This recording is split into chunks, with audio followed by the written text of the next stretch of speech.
are endowed by our Creator with rights to life, liberty, and the pursuit of happiness, which nobody, no person, no group, no political party, not even our government, can take away from us. Hitler had a dream that his big business should dominate the world.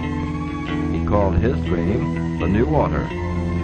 We've already amended the Constitution dozens of times. Let's throw it away for a master plan run by a master state. Morgan is the largest group. Then there is the strong Kuhn-Loeb group, the Mellon interests, which have Westinghouse, DuPont with General Motors, and then there is Rockefeller, and 3 other groups, making up a grand total of some $82 billion assets in 1945. 8 groups control the American economy, not only because of their concentration of wealth, but through their strategic ownership of basic industries. In spite of war, these companies operate internationally through subsidiaries, stock participation, and cartel agreements with various other companies. Have you ever heard of the Bilderberg Group? No. No, never. Have you ever heard of the Bilderberg Group? Nope. No, I haven't. No, I haven't heard of that. I don't know too much about that Bilderberg thing. Have you guys ever heard about a group called the Bilderberg Group? Nope. Yeah, for the most part. I have not. Sounds kind of familiar, but I couldn't tell you what it was. No, never heard of them. Have you ever heard of a group called the Bilderberg Group? No, I haven't. The Build-A-Bird? Bilderberg? Bilderberg with a G, yeah. No. Built like an iceberg? No, not quite. Well, what would you say if I told you it's a group of about 120 people on average who meet once a year? These are politicians, heads of media, military men, heads of finance. They meet once a year in secret, behind closed doors, discussing foreign policy. What would you think? What would I think? Yeah. Do you think that's a good thing, a bad thing? Do you agree with it, disagree? Is there anything wrong with some of the most powerful and influential people in the world meeting behind closed doors and discussing things in secret? Not really, no. It's a smart thing to get as many brains in a room as you can to discuss things, and if you're going to have open and honest dialogue, sometimes that information should be kept within the room. If they're going to make good and careful decisions on political initiatives, they need to be able to meet with the brightest minds in the country, and I don't think necessarily that we need to be inside that meeting. I just tend not to recognize their power and just to pretend they don't exist, because for all intents and purposes they don't in my world. No matter how much harm they do or how much good they think they do, I really couldn't care less. In the spring of 1954, Joseph Redinger, a Polish political advisor and founder of the European movement that would lead to the founding of the European Union, started the Bilderberg Group, an informal and off-the-record conference for political and business elites from European and Western nations. With the help of Prince Bernhard of the Netherlands, along with other powerful politicians and businessmen, they organized the first annual Bilderberg meeting at the Hotel de Bilderberg in Oosterbeek, Netherlands. The Prince, a former executive for IG Farben and a former Nazi SS party member before the war, was also an influential executive in the oil industry, working for Royal Dutch Petroleum. As a member of the Dutch royal family and the father of the current matriarch and fellow Bilderberger Queen Beatrix, Bernhard was a very powerful and influential member of the European community. The original stated goals of the Bilderberg Group were to bring together the leaders of business, finance, and politicians from Europe and Western nations in a forum that would allow for candid and frank discussions of international issues without the fear of being quoted or recorded. Thus, the meetings are held in secret and are by invitation only. For almost 60 years, the Bilderberg Group has been meeting behind closed doors in luxury hotels around the world to discuss in secret their plan for global control of world events and markets. Over the years, their members have included heads of state, politicians, business executives, media moguls, global financiers, military leaders, intelligence agencies, and many other powerful organizations and individuals whose reach extends to every corner of the world. Some notable members have included the Rothschild banking family, Queen Beatrix of the Netherlands, Prince Philip and Prince Charles of the British royal family, international financier David Rockefeller, and former Secretary of State Henry Kissinger.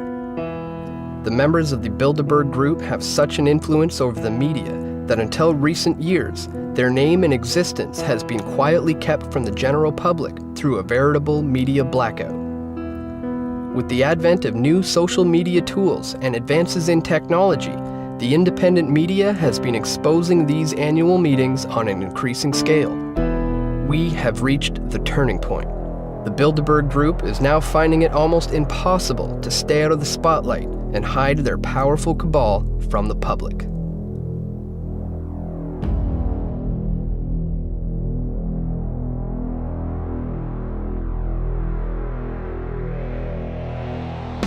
In the 21st century, we still have monarchies who have influence and wealth, then how come bills can't get signed without the Queen of England's approval?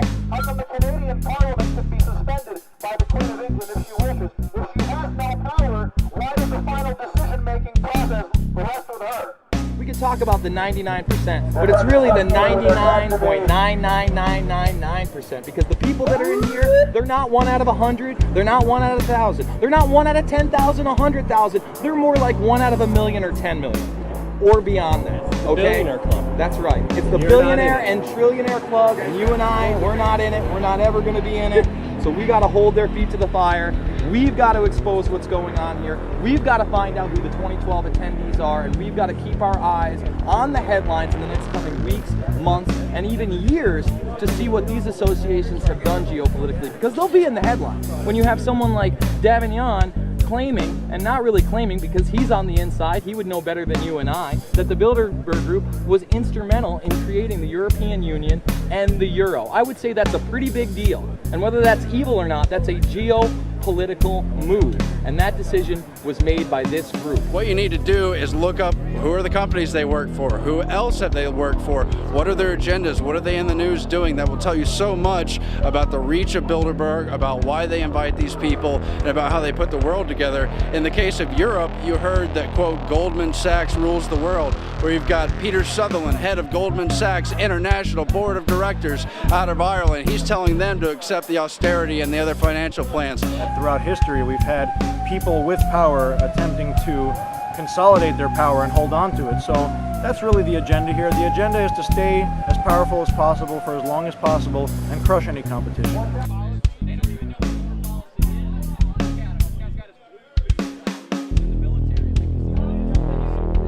Warning, criminal globalist ahead. FBI!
Got some backup coming.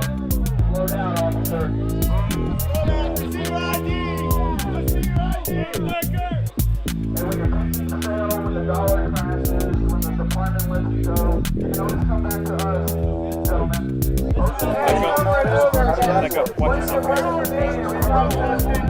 globalists that openly say our military is now under UN control in Congress, when real Americans stand up for the sovereignty and future of this country, we are the enemy now, because the real enemy has taken over our government.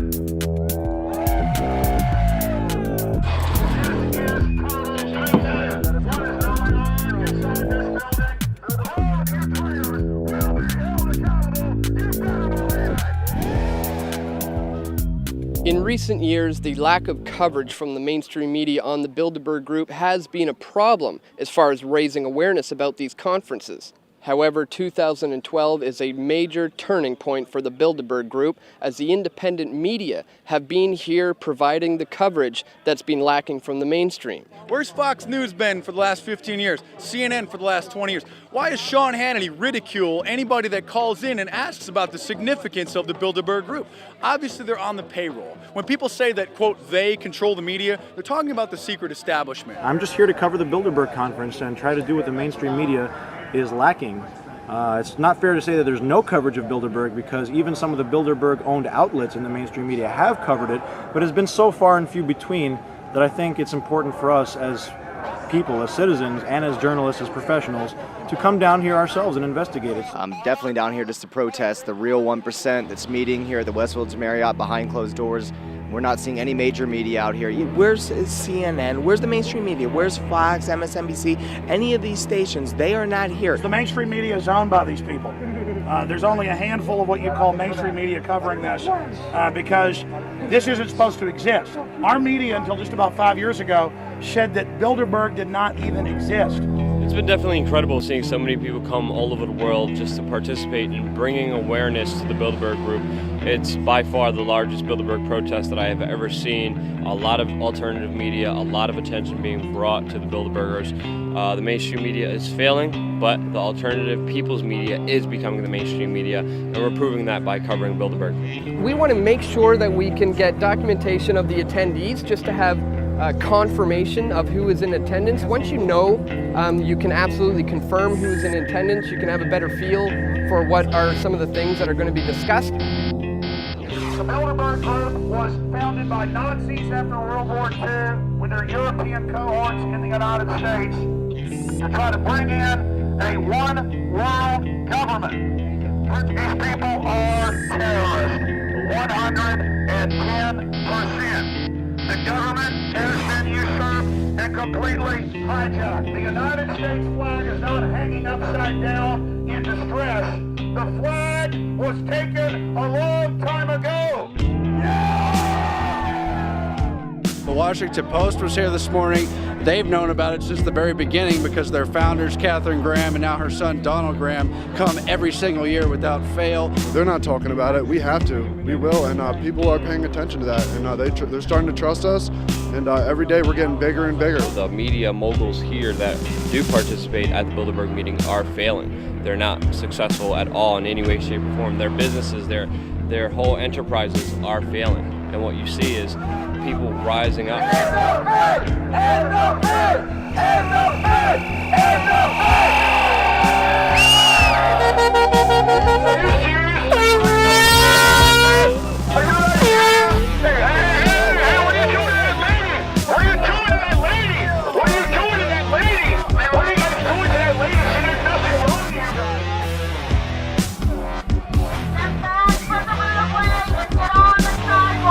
Get off the crate. John, what?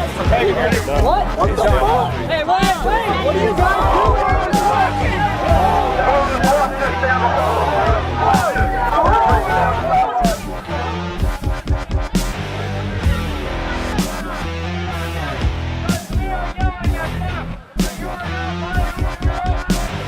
There has to be at least 500 people here now, and the veteran who was arrested yesterday was just arrested again. Large people gathering in front of where the Bilderberg members inside the building can actually hear the people outside, and that's where a group of police officers grabbed this guy, same guy from yesterday, and it appears that they are making an example and trying to keep everybody away from the area where the people inside can definitely hear everything that is going on. We're bullhorning in Bilderberg. They send cops down to stand behind us. We turn, and they just arrest somebody for no reason to get us to chase them down the street. They grab him, take him away like prey. We run out to follow after him.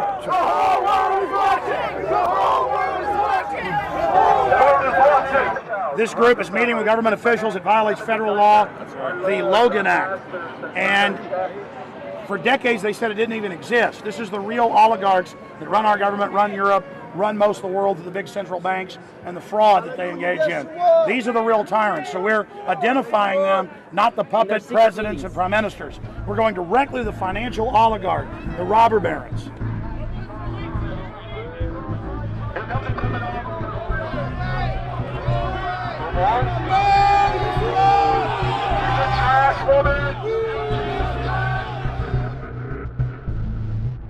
In 2008, it was revealed that the Canadian government, under the leadership of Bilderberg member Stephen Harper, would be buying $25 billion worth of mortgage pools through the Canada Mortgage and Housing Corporation. Shortly after the election in October of 2008, the re-elected Harper Conservatives unilaterally announced the government will purchase up to an additional $50 billion of insured mortgage pools by the end of the fiscal year as a part of its ongoing efforts to maintain the availability of longer-term credit in Canada. This action will increase to $75 billion, the maximum value of securities purchased through Canada Mortgage and Housing Corporation. There was no debate in the Canadian Parliament over whether to hand out $75 billion in taxpayer money to the private chartered banks, nor was it covered by the Bilderberg-controlled mainstream media. The control of the Bilderberg Group extends not only to the media and the control of information, but also to the Canadian banking system itself and our ability to control our own currency. In 1938, Prime Minister William Lyon Mackenzie King nationalized the Bank of Canada, giving control of the Canadian currency to the people of Canada. Although the issuance of currency is held solely by the Bank of Canada, the creation of credit through the issuance of loans is still largely controlled by private chartered banks. As part of the Bank of Canada's charter, the government can borrow up to 50% of its own money from the Bank of Canada at 0% interest. The other half of the interest is paid back into the government, allowing for the financing of our own infrastructure, such as the St. Lawrence Seaway and the Trans-Canada Highway. Because of Bilderberg member Paul Martin, Canada now borrows its money from the private chartered banks at the going interest rate, effectively handing over the usury and interest to private corporations. Prior to Prime Minister Brian Mulroney, all banks had to hold an 8% reserve, meaning they could lend out the same money 12.5 times through credit and loans. Mulroney dropped this to a 0% reserve, allowing private banks to loan as much money as they want, simply by entering a new line on a ledger. Currently, the Bank of Canada is only responsible for 5% of the actual debt created in the form of currency. The private chartered banks, such as Royal Bank of Canada and TD Bank, own the remaining 95% of all debt. Think of how much control this amounts to when you consider all of the digital payment and loan options used today, such as credit cards, debit cards, internet payments, RFID chips, smartphone purchases, and even biometric identification, which is now used in India for bank withdrawals. Very few people use real currency, and the trend is turning to an increasing reliance on digital and computer technologies, of which are largely controlled by members of the Bilderberg Group.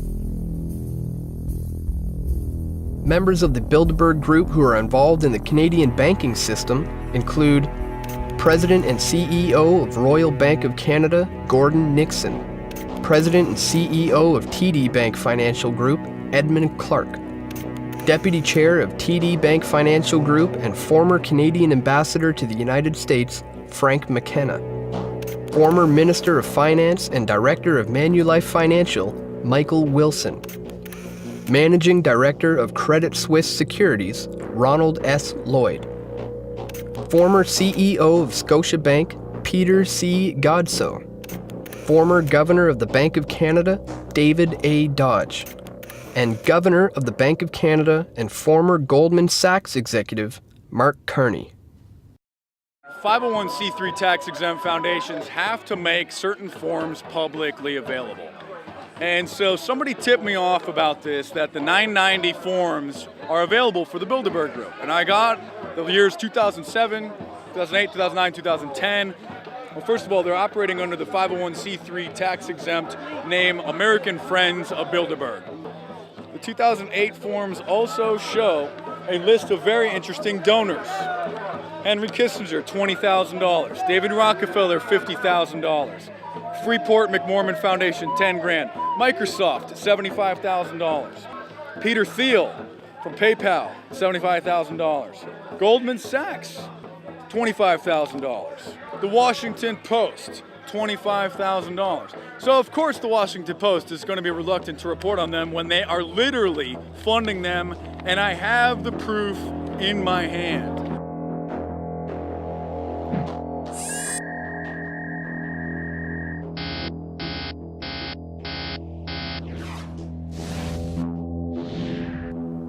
Other large donors of the Bilderberg Group include $25,000 from Lazard, a large investment bank which is based in New York's Rockefeller Center. Lazard is one of the key players in the Bilderberg finances, attending dozens of meetings over the years.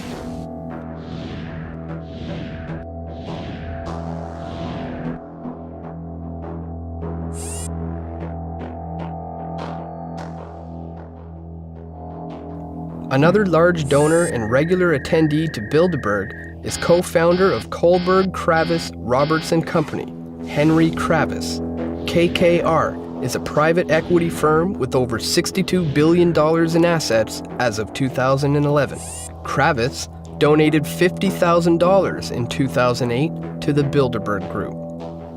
Billionaire financier David Rockefeller of Chase Manhattan Bank has been a steady donor to the Bilderberg meetings and has been a cornerstone of the group's development, attending nearly every conference since its inception in 1954. Rockefeller is an honorary lifetime chairman of the Bilderberg Group and has been involved in the development of many other powerful globalist think tanks, such as the Trilateral Commission and the Council on Foreign Relations. In 1965, David Rockefeller gave a speech to the International Industrial Conference in San Francisco, where he said, "We have entered upon an era in which interdisciplinary cooperation on a worldwide basis must be the cornerstone of accomplishment. Each of us has the duty to fashion his own contribution to fit the grand design of a global community. For many of us, the marketplace of tomorrow will be no less than this whole planet of Earth. What we do will manifest itself in ways that we cannot foretell, and it will have an unforeseen impact upon individual lives and whole societies. What we are is God's gift to man. What we become is man's gift to God." The Rockefeller-Rothschild merger that just occurred yesterday obviously had some things in the works before then, but for those that don't know, the Rothschilds have bought up 37% of the main financial institute of the Rockefellers. They're going to be talking about swallowing up smaller financial institutions, like they say in the article. Essentially, they see opportunity in crisis, and we've known some smaller banks, a lot of smaller banks have gone down in the last 2 or 3 years. Well, now they're consolidating power. They're going to buy up those smaller banks, and don't be surprised if you see them bail out or take a large stake in some of the bigger banks that have been having problems, such as maybe even Bank of America and JP Morgan. We know about your third world plan to depopulate the third world nation. Memorandum 200 with the National Archives. You want to depopulate. It's on the record, Henry Kissinger. A lot of these globalists, a lot of these Bilderbergers are on the record saying that they want global depopulation, and they're proud of it. War criminal Henry Kissinger has stepped foot in the Westfield Marriott Hotel in Chantilly, Virginia.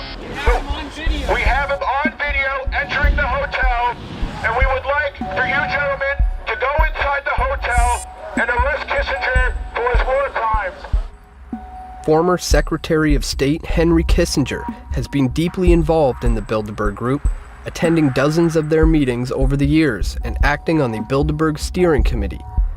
Kissinger faces allegations of war crimes for his involvement in the secret bombing campaign that took place in Cambodia during the Vietnam War in the 1970s. It is alleged that Kissinger willfully engaged in the murder of tens of thousands of civilians in various areas of Cambodia, which led to the destabilization of the country into a civil war, resulting in the rise of the infamous Khmer Rouge. Kissinger is also wanted in several countries for his involvement in supporting the Pinochet regime and the CIA-backed coup that took place in Chile on September 11, 1973.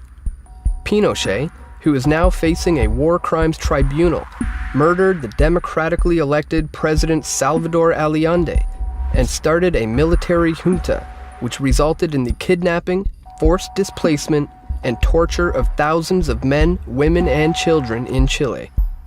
Henry Kissinger actively supported these actions that were taking place at that time, which constituted crimes against humanity. Kissinger was also involved in a controversial study in 1974 called National Security Study Memorandum 200, in which the basic thesis called for an active campaign for the depopulation of several less developed countries to stem the risk for civil unrest. Are you still giving out orders like Memorandum 200, where you said depopulation should be hell? Sir, just a question. I'm not going to go to hell because Memorandum 200, sir. Memorandum 200. Just asked him a question about Memorandum 200 that he wrote in April 24, 1974. It's an honest question. Okay. Kissinger, Memorandum 200. Depopulation. We're on topic now. We came here, we give you the access. If you want to burn bridges, you can do that. I don't want to burn any bridges. I wasn't disrespectful. I wasn't accusatory. It was a serious question. We're on topic. Okay, I understand that. So what about the depopulation? I mean, Memorandum 200. Why are you afraid to talk about your depopulation plan? Why don't you get lost? Why should I get lost? It's serious. Sick person. Sick person? How am I sick? You're the one committing. I hope it's the beginning of a whole new epoch of greater and greater coverage. At the same time, we're in danger because of their designs on the internet. This could also be the high watermark. It really depends on who stands their ground and what the fight will be. Because, of course, we've just broke last week.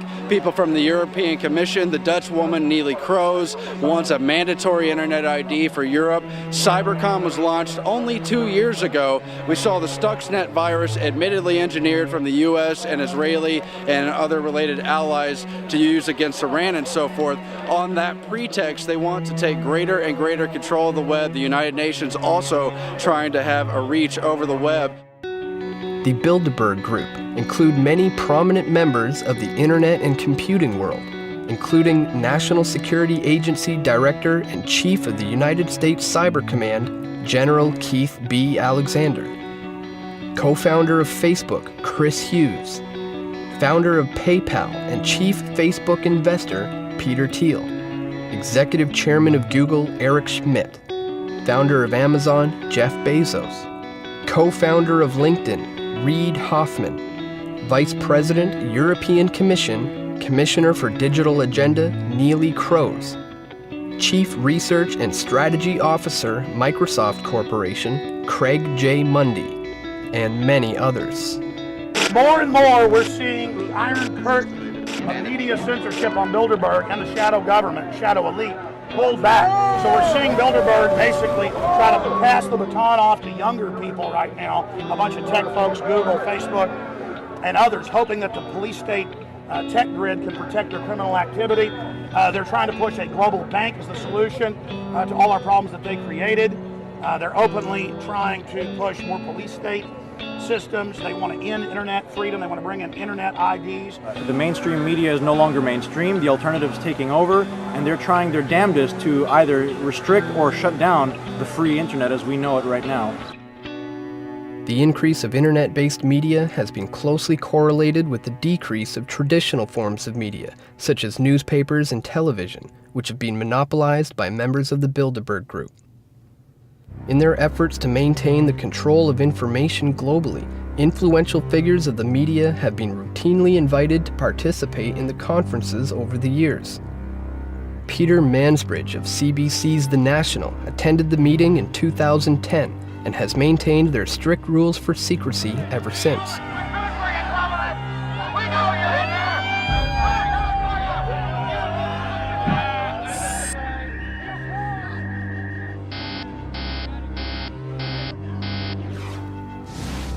Fellow Canadian Heather Reisman is the CEO of Indigo Books, the largest book supplier in Canada, and she is a member of the Bilderberg Steering Committee.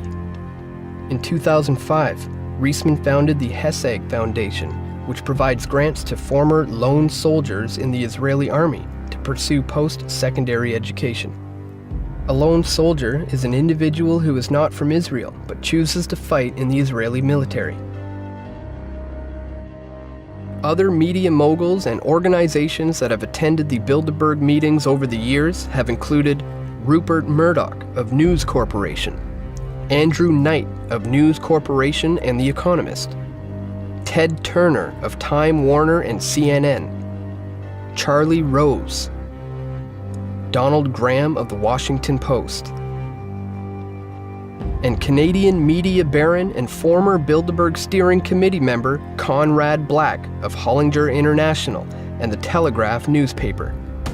While all of these powerful media organizations have been present at Bilderberg meetings over the years, there has remained a media blackout all across the board regarding coverage of this group.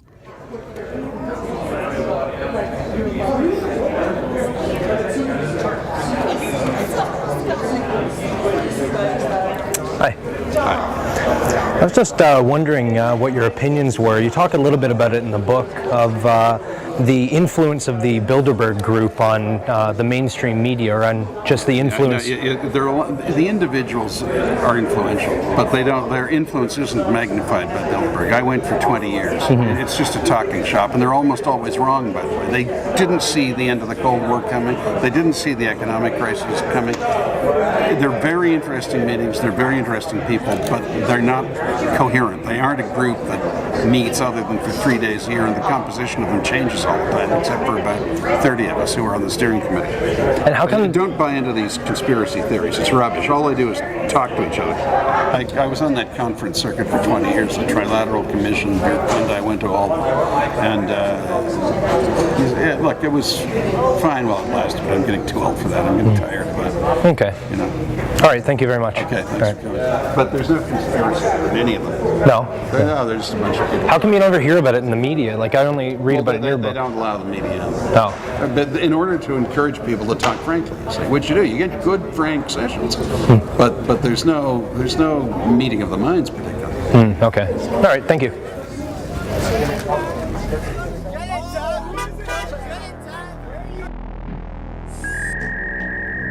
Fellow Hollinger International Board of Directors member Marie-Josée Kravis has made significant inroads since being invited to Bilderberg by Conrad Black in 1989. Marie-Josée is the wife of Bilderberg member Henry Kravis and has been a member of the Bilderberg Steering Committee for over 22 years.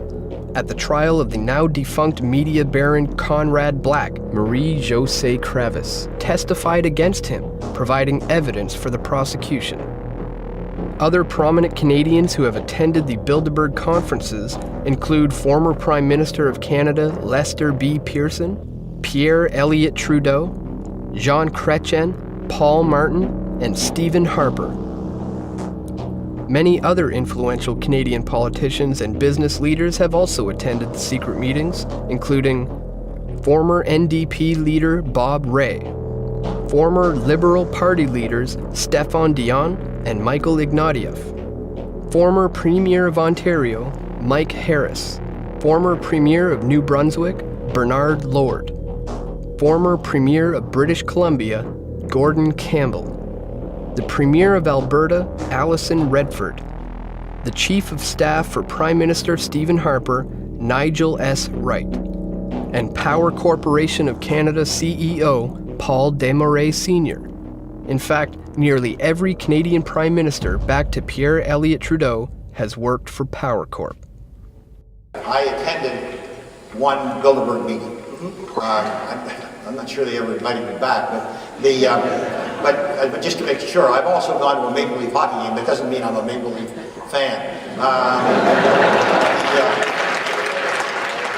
I believe that there is an opportunity now, with the G20 having been called, for the first time, for us to put together a global steering committee of all of the great powers of the world.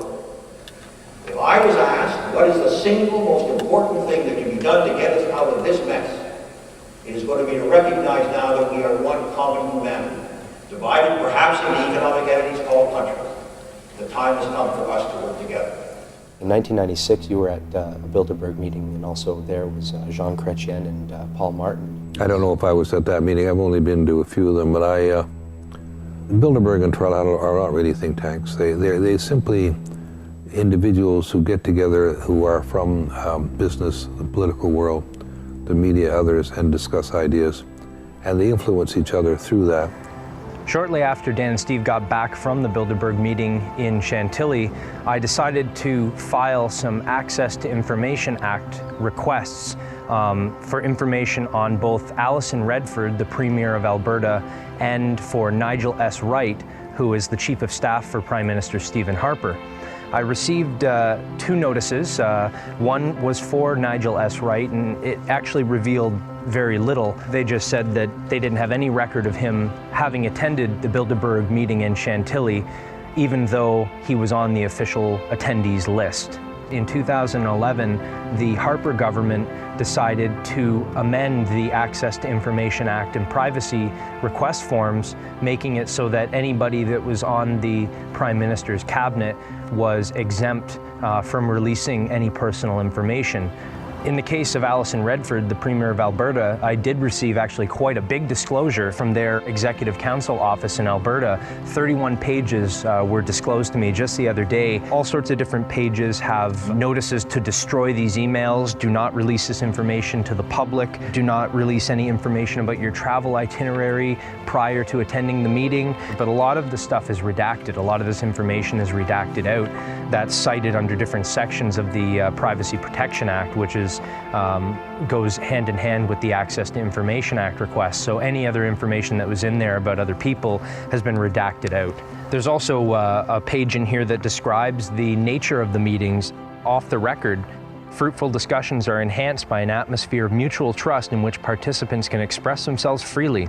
All discussions are therefore private and off the record. The press is excluded from the meetings. A list of participants will be released to the press on the eve of the conference. There's nothing to hide. If you're doing good things, you don't have anything to hide. There's only something to hide if you don't want people hearing what you're saying. That's the only reason to say it off the record, is that you wouldn't want to be quoted on something that could be damaging to your career. The very word secrecy is repugnant in a free and open society. And we are, as a people, inherently and historically opposed to secret societies, to secret oaths, and to secret proceedings. We decided long ago that the dangers of excessive and unwarranted concealment of pertinent facts far outweighed the dangers which are cited to justify it.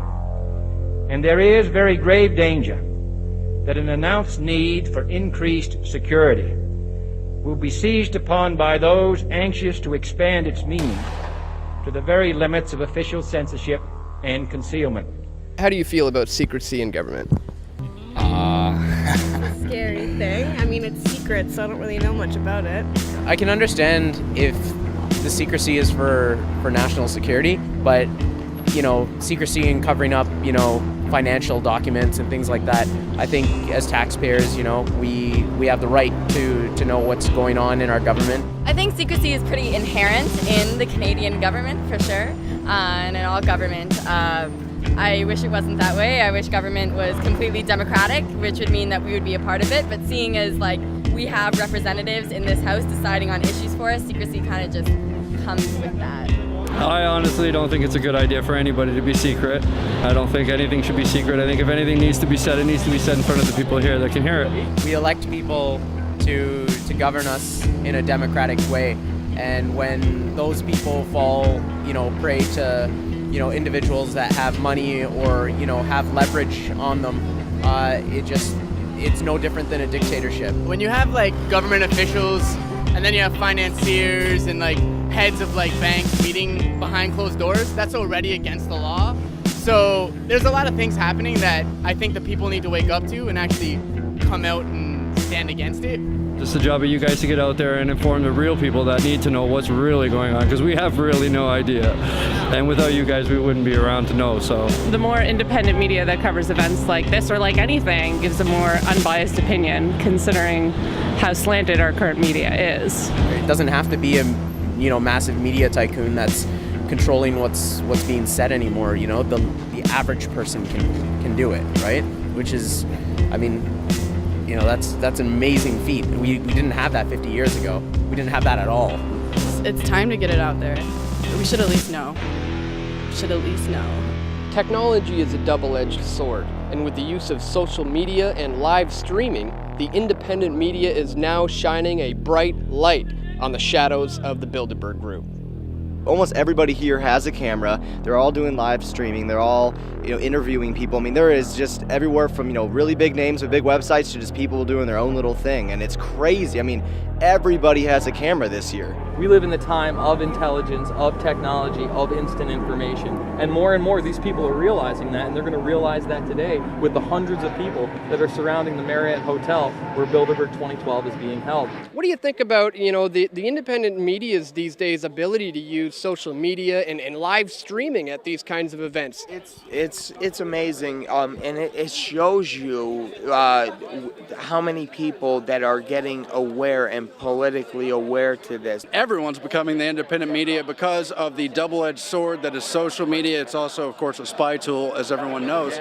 They're worried about us. They're worried about you. They're worried about every person out here with a cell phone that's able to broadcast live or put them video online, where in the decades past it would require an entire news crew and an assignment, tens of thousands of dollars worth of equipment. Now we can do it standing out here with a cell phone. So their technology that they're using to bug us, their Orwellian nightmare, Big Brothers or surveillance systems, we're just turning it against them and showing them that we're watching.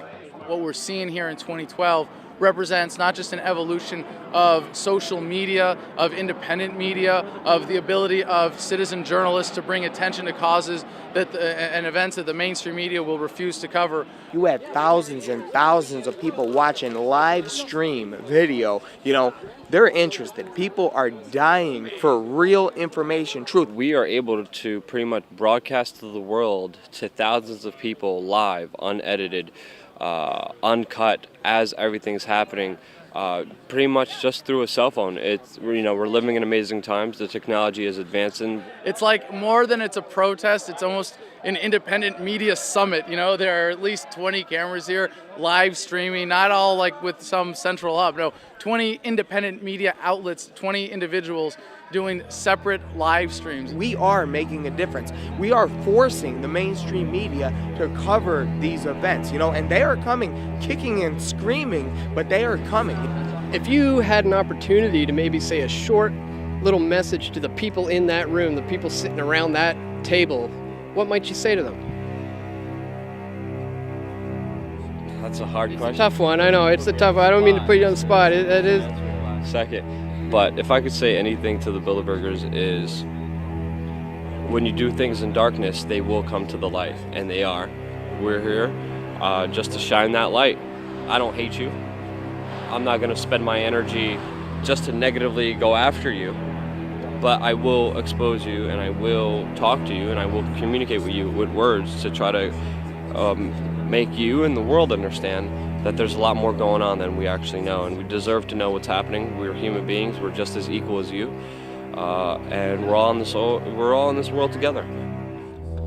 Ladies and gentlemen, of the free world. We came out here for one reason and one reason only. We are sick and tired of being controlled. We are sick and tired of the elitists taking advantage of our trust, taking advantage of our apathy, and we will not put up with it anymore! My message to the globalist is the sleeping giant that is humanity is awakening. It's 1776 against their 1984 worldwide. Their system of 1984 against the spirit of liberty. And they will be defeated. And they know it, and they're starting to run scared, and they should be, because information is power. And the truth is setting us free. We know who you are, and we're taking our fate back. We know who you are, and we're going to expose you all the way. So we're not stopping. We're going to be growing in numbers 100 times this in the future. So just wait, we're coming. I'm sure you guys realize, that this is the fate of the planet. You guys are in control. One way or another, people are finding out what's going on. Life is short. We should live it to the fullest and treat people with respect, honesty, dignity, and compassion. And you could change your life at any moment, any time, and just think about the decisions you're making and how they affect people and how they hurt people, and understand there's real consequences for those decisions that you guys have made, that you guys will have to live with for an eternity, pretty much. When Jesus was tempted in the wilderness, Satan said, if you bow down and worship me, I will give you the world. Well, guess what? You've got the world, and we're not going to bow down and worship you. Those filthy deeds that you have done in secret are now being shouted from the housetops. We are on to you.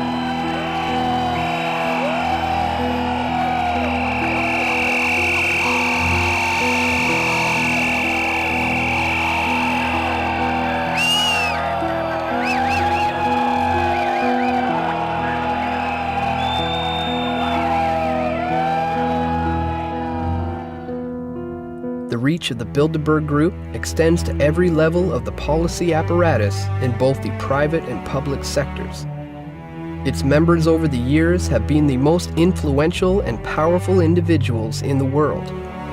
Whether or not they act in concert with each other or simply influence one another through these meetings is beside the point. The decisions made by each of these individuals have a ripple effect for the rest of the world. For every action, there is an equal but opposite reaction. The creation of this new Orwellian technotronic society has spawned a new generation of warrior, information warriors, whose weapons are the very technologies created to enslave them. As the old forms of media slowly die away, this generation is finding new and exciting ways to spread information, open dialogue, and become the true citizen media. The Bilderberg Group and the individuals that attend are now facing a revolutionary adversary, an informed citizenry armed with the right questions and looking for the true answers.